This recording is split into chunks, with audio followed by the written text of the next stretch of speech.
अस्सलाम वालेकुम दोस्तों, मैं आपका दोस्त अली बुट्टी और आप देख रहे हैं अली स्टूडियो। दोस्तों आज मैं अपने दोस्त शायर अदम बुट्टी के साथ कच्ची कनाल और पट्टी के इलाके में आया हुआ हूँ और हम देख रहे हैं इलाके के खूबसूरती और उनके नज़ारे।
अस्सलाम वालेकुम दोस्तों, मैं हूं आपका दोस्त अली बुट्टी और आप देख रहे हैं अली स्टूडियो।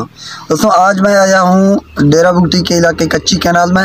ये कच्ची कैनाल एक नहर है जिसे जनरल परवेज़ मुशर्रफ ने मंजूर किया था और मीर सरफराज बुट्टी की कोशिशों से जब वो वज़ीर दाखिला थे बलूचिस्तान थे उस वक्त ये बहाल हुआ, इसका काम शुरू हुआ और आके मंतकी अंजाम तक पहुँचा। और डेरा बुट्टी में अल्हम्दुलिल्लाह काफ़ी इलाकों को इसने सैराब किया कच्ची कैनाल ने। आज ये डेरा बुट्टी के इलाके कच्ची कैनाल की फसलें आपको नज़र आ रही हैं। अल्हम्दुलिल्लाह बहुत ही बेहतरीन फसलें हैं। सरसों का जो फसल है आपको, ये पहले सुनसान इलाके थे, यहाँ पीने के लिए भी पानी नहीं था। अभी अल्हम्दुलिल्लाह काफ़ी आबादियाँ आके बैठ गई है और उन्होंने मतलब के फसलों की काश्त शुरू कर दी और फसलें अल्हम्दुलिल्लाह बेहतर हैं। यहाँ की आबादी खुशहाल हो गई है, लोग बहुत खुश हैं कच्ची कैनाल से। और ये पाकिस्तान का एक एहसान है बलूचिस्तान पर, स्पेशली जिन्होंने मंजूर कराया और जिन्होंने इस पर काम किया, काम करवाया, उन लोगों की एक एहसान है गरीब आबादी के लिए। आज इनकी जो फसलें हैं ये आप देख सकते हैं, इस तरफ भी दूर दूर तक ये फसलें फैली हुई हैं।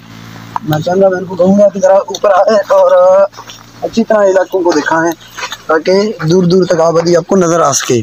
तो ये आप देख रहे हैं, ये दूर तक आबादी कच्ची कैनाल की है। कच्ची कैनाल जो नहर है, इन्हें आगे तक जाना है, कच्ची तक जाना है, कच्ची के मैदानों तक जाना है, लेकिन आगे इसका काम फ़िलहाल रुका हुआ है।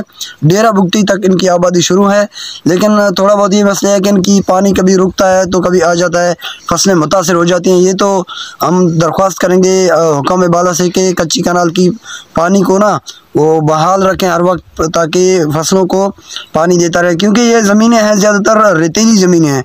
यहाँ थोड़ा बहुत पानी आ जाता है तो वो पानी ख़त्म हो जाता है, जल्दी ज़मीनें खुश्क हो जाती हैं और जो फसलें हैं वो मुतासिर हो जाती हैं। तो इस वजह से थोड़ी बहुत जो इलाके हैं, काफ़ी 6 नंबर शाख हुआ, 5 नंबर शाख हुआ और भी कुछ हैं इलाके जिसमें पानी की किल्लत है, वहाँ फसलें मुतासिर हो रही हैं। लेकिन ये अल्हम्दुलिल्लाह बेहतरीन एक काम हुआ है जो कच्ची कैनाल यहाँ आ गई और इस नहर से बलूचिस्तान के काफ़ी इलाके आबाद हुए। और इससे बलूचिस्तान की जो देहाती लोग थे, यहाँ पहले सिर्फ ऊँटें चराया करते थे, बकरियाँ चराया करते थे, आज उन्होंने आबादी शुरू की है, फसलें शुरू की हैं, तो आज वो काफ़ी खुशहाल हो गए हैं। पहले वो अनाज के लिए उन्हें पटफिर जाना पड़ता था या किसी और इलाके में पंजाब जाना पड़ता था, वहाँ मेहनत मजदूरी करके अपनी साल भर की अनाज इकट्ठा करते थे। लेकिन आज अल्हम्दुलिल्लाह इस कच्ची कैनाल की वजह से अब उन्हें बाहर मजदूरी करना नहीं पड़ रहा। आज उन्हें यहाँ अपनी ज़मीनों को सैराब करके इससे अनाज हासिल कर रहे हैं ये लोग। तो ये एक अच्छी पेशरफ्त है।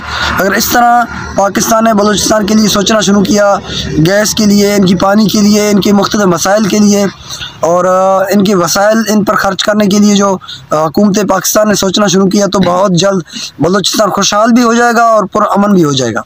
बहुत बहुत शुक्रिया।